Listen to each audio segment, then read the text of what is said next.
Welcome everybody to our show. This is Custom Fab Garage on our channel Octane TV on YouTube. Make sure you go down below and hit that subscribe button, and on top of that, make sure that you hit the notification bell so that you can get all the new content that comes out weekly and even every day.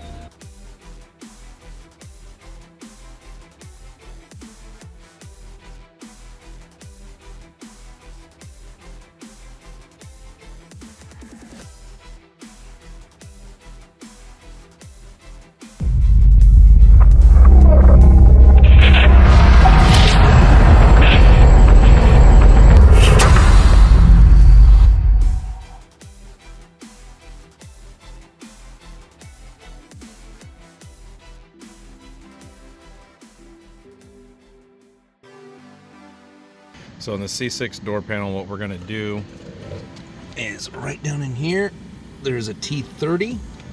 We're gonna take that out, and then we're gonna take this top piece right here off. We're gonna pop that out, and then there's another T30 behind here. That's pretty much the only two bolts that are in these door panels themselves. Here is the bolt that we just took out of here, which is a T30. It's a pretty stout bolt.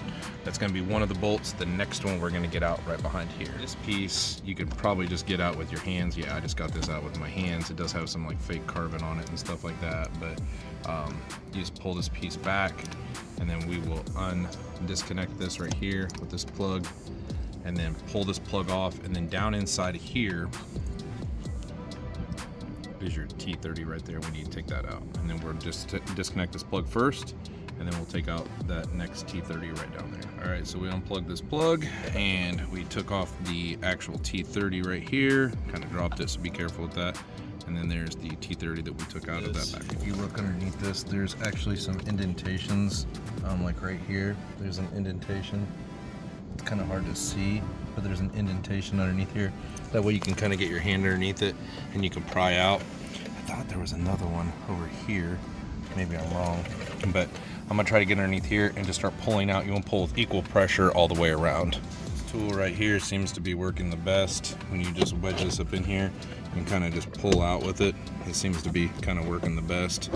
And they're gonna crack and pop like crazy when you pull them off. But all right, so now that we've got this thing popped off, and they will be extremely loud when you pop them, you're gonna need to pull this like cantilever system right here, and that's actually what releases the one and only plug that connects into the door panel, and then the door panel will come off. This is the factory 10-inch woofer. You can change these out and go with something aftermarket, but you will need to change out the Bose amplifier because this is the factory subwoofer in these vehicles right here. I would advise just changing them if you want to keep it easy. This is the factory Bose 4-inch right here. We're going to replace that with an aftermarket, and we're going to use our speaker adapter. So we're going to push in right here, pull this harness out, and then we're going to replace this 4-inch right here.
All right, so these are the adapters that we made to mount the Audio Dynamics 3000 series 3-inch. These things are amazing for what they are. We did use a speaker harness adapter, so that way it's all plug and play. We did have to put a notch in it right there because that's the way the factory speaker is. Made it out of 1/2-inch HDPE. I need to put that screw down a little bit further.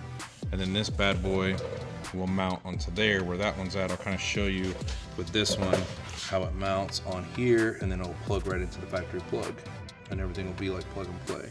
These are really awesome speakers, especially if they're amplified, but they're not going to be amplified with an aftermarket. They'll be on the Bose, but they still do sound pretty good. But I told them if we want to go a little bit louder, we can do an actual aftermarket amplifier on there as well.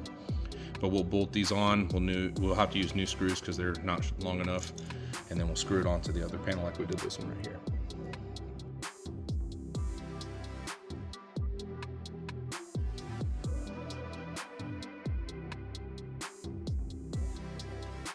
This is what happened to his factory sub.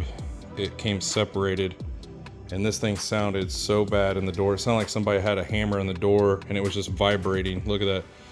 It literally came loose from all the moisture around there, and that's what was flapping. It sounded like something was beating on his door every time this thing would hit. It was really bad. So we got all new, both sides. We ordered brand new, I would call them like mid-bass drivers, subwoofers for each door. Dynamated both of the doors as well to kind of help. Hopefully that'll make it sound better, and then we're gonna put the new 4s in. But this is definitely a common problem because on this one right here, it's completely, you can see where the rust and everything is coming through for the moisture.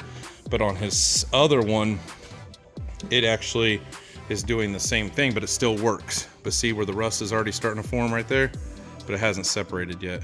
So we just went ahead and replaced both of them. But I want to tell you this, for common people that are having this problem, that's going to be an issue with moisture after like 11 to 12 years.